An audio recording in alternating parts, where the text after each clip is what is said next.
Karena itu Nabi SAW mengajarkan dalam bermuamalah itu sederhana saja. Halal silakan ambil, haram tinggalkan, syubhat jangan carikan alasan, tinggalkan, aman.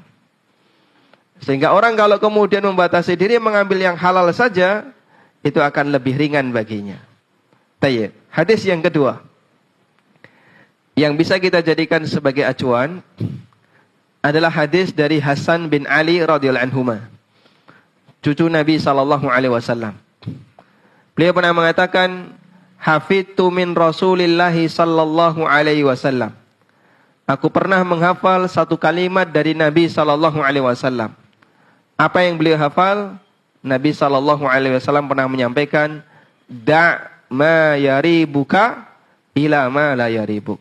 Tinggalkan apapun yang meragukan bagimu dan beralihlah kepada yang tidak meragukan.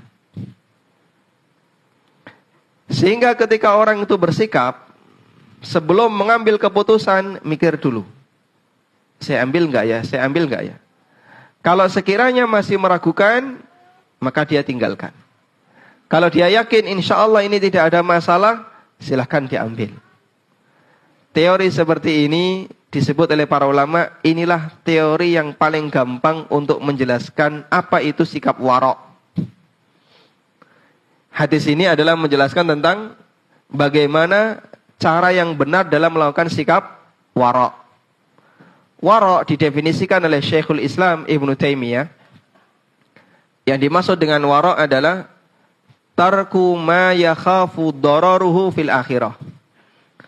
Meninggalkan sesuatu yang dikhawatirkan berbahaya ketika di hari kiamat. Sehingga orang ketika berhadapan dengan peluang, maka dia mikir dulu, ini kira-kira membahayakan atau tidak. Kalau membahayakan, dia tinggalkan. Kalau sekiranya tidak ada peluang berbahaya, silahkan dilanjutkan. Itulah sikap wara'. Wa ma ashalal wara'. Dan betapa mudahnya wara'. Ketemu sesuatu, ragu, tinggalkan. Dan beralihlah kepada yang meyakinkan. Tapi kalau kita beda ya. Ragu itu dipertimbangkan. Ya. Untuk nantinya agar bisa diizinkan. Ya. Maka sesuatu yang kalau sudah pada taraf dipertimbangkan, tolong silahkan tanyakan ke Ustadz. Dan pesan kepada sang Ustadz, tolong Ustadz ya ini diizinkan. Masya Allah. Yang syar'i kira-kira bagian yang mana? Beberapa kali saya mendapatkan pertanyaan dari jamaah. Dia menceritakan kasusnya, di akhir kesimpulan pertanyaan dia mengatakan, Pak Ustadz bisa nggak dijelaskan bagaimana caranya sogok yang syar'i? Dan terang-terangan dia nyebut seperti itu. Jadi bagian yang meragukan itu orang di-keep dulu, bukan dibuang. Kita keep dulu, nanti kemudian dipertimbangkan, barangkali kalau masih ada peluang yang halal, silahkan diambil. Ya. Padahal bukan seperti ini yang disarankan oleh Nabi Sallallahu Alaihi Wasallam. Da' ma yaribuka ila ma la yaribuka. Tayyib.